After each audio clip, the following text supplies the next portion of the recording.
السلام علیکم دوستو، آج میں بتانے والا ہوں جمعہ کے دن یعنی جمعہ کے دن سورہ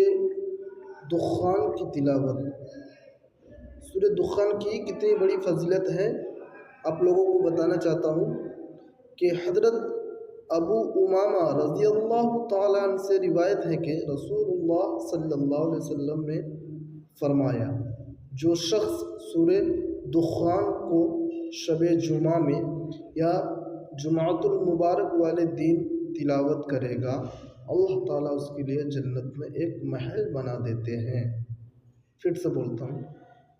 حضرت ابو امامہ رضی اللہ تعالیٰ عنہ سے روایت ہے کہ رسول اللہ صلی اللہ علیہ وسلم نے فرمایا، جو شخص سورہ دخان کو شب جمعہ یعنی جمعۃ المبارک والی دن تلاوت کرے گا، اللہ تعالیٰ اس کے لیے جنت میں ایک محل بنا دیتے ہیں۔ بہت بڑی فضیلت ہے دوستو، اس کو